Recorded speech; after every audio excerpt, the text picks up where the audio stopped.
Un cargo sans nom dérive dans la mer Jaune. Son équipage tait la destination. À quelques mètres, un autre navire apparaît.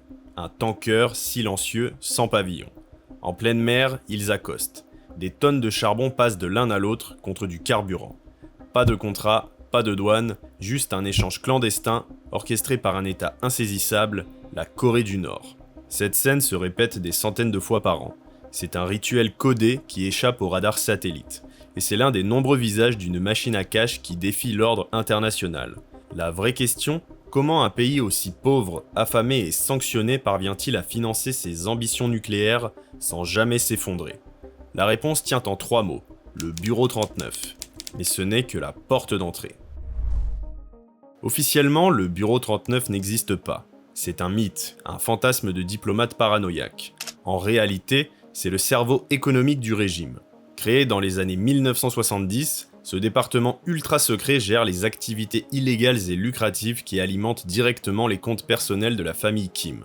Il contrôle plus de 100 sociétés écrans, banques offshore, entreprises fictives, compagnies d'assurance, usines de textiles, restaurants à l'étranger, plantations agricoles et même des champs d'opium dans le nord du pays.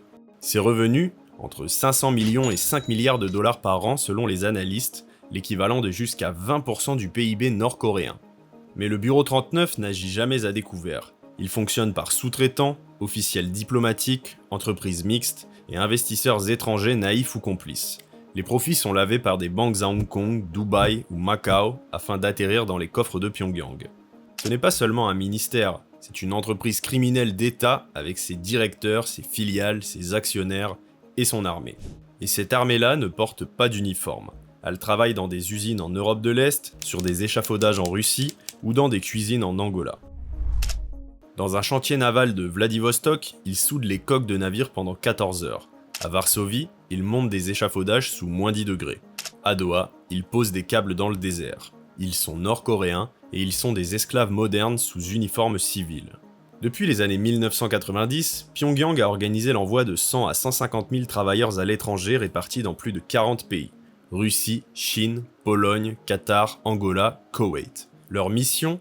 Travailler dur, ne jamais parler, envoyer l'argent à la maison.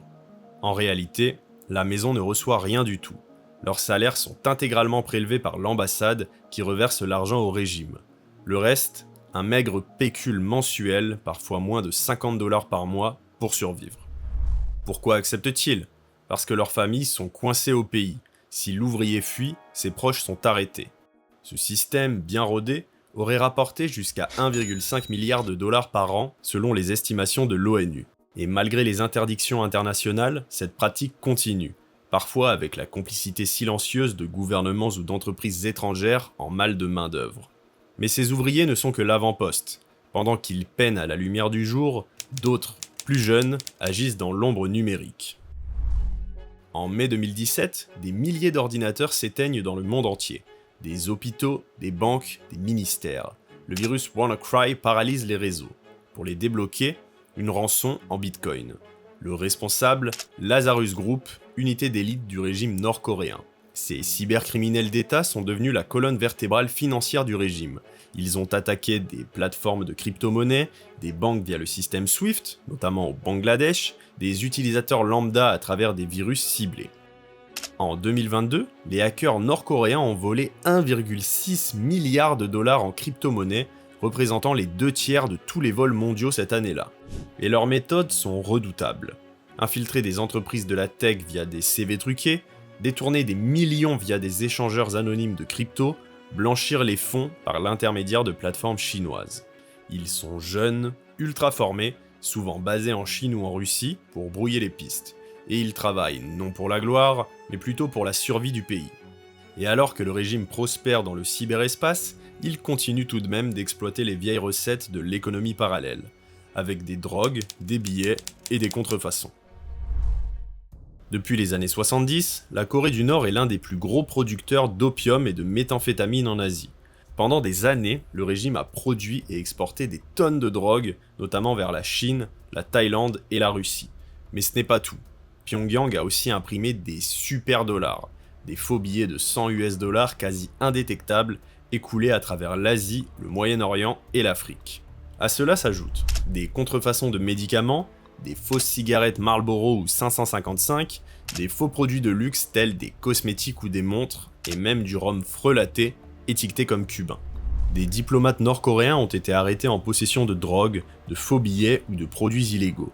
Mais très souvent, ils bénéficient de l'immunité diplomatique. Et parfois, ces trafics se cachent derrière des façades parfaitement respectables, comme un musée ou un restaurant.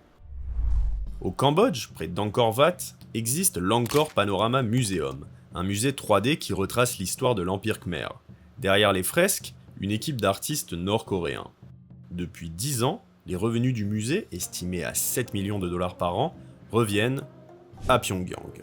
Dans des dizaines de villes d'Asie, Pékin, Bangkok, Vientiane, les restaurants nord-coréens attirent les touristes avec des nouilles et des spectacles traditionnels.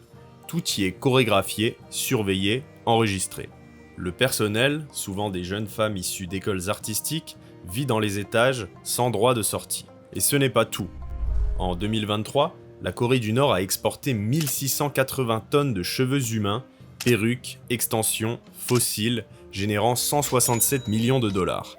Ces produits sont revendus en Chine, parfois réétiquetés, puis exportés en Europe ou aux États-Unis. À chaque fois, un produit banal cache un financement de la dictature, ou plutôt République démocratique et populaire, comme l'indique l'intitulé du pays. Mais une question reste. Comment cet argent remonte-t-il vers Pyongyang sans se faire intercepter ? Dans l'avion Pékin-Pyongyang, un homme en costume sobre, mallette noire à la main. Il n'a rien à déclarer, son passeport est diplomatique. Sa mallette, remplie de billets, est intouchable.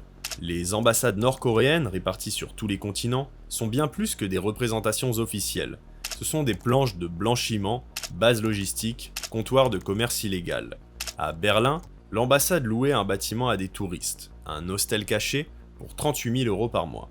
Et tout cela sous immunité. Ces diplomates transportent régulièrement des valises de cash, des lingots ou même des œuvres d'art. Ce système de porteurs discrets contourne les sanctions financières et garantit une livraison directe au cœur du régime. Mais cet argent, une fois arrivé, ne sert pas qu'à nourrir les troupes. Il alimente aussi une classe bien spéciale. Ils roulent en Mercedes dans les rues désertes de Pyongyang, ils mangent du crabe frais, boivent du whisky japonais et envoient leurs enfants étudier à Pékin ou Moscou. Ce sont les donju, les maîtres de l'argent. Nés après la famine des années 90, ils sont aujourd'hui l'élite entrepreneuriale tolérée par Kim Jong-un. Ce sont eux qui dirigent les entreprises semi-privées, gèrent l'import-export, possèdent les logements de luxe, les supermarchés, les entrepôts, les bus, les taxis, les parkings. Certains possèdent même des parts dans les usines d'État. Ils louent leurs employés à l'armée, ils sous-traitent aux Chinois, ils achètent à la Russie, revendent à la Malaisie. Et leur richesse est immense. Certains ont une fortune estimée à plusieurs millions de dollars, dans un pays où le salaire moyen dépasse à peine 20 $. Mais en échange, ils doivent payer leur loyauté. Impôts déguisés, dons obligatoires, financement de projets d'État, et surtout, ne jamais critiquer le régime. Car s'il tombe en disgrâce, tout est perdu. Maison, fortune, liberté, voire la vie. Le régime laisse cette élite s'enrichir parce qu'elle finance la survie de l'État. C'est une classe tampon entre le pouvoir et le peuple. Le socialisme, oublié. La Corée du Nord est devenue un capitalisme autoritaire, réservé à une minorité et invisible pour le reste du monde. En conclusion, une entreprise criminelle avec un drapeau.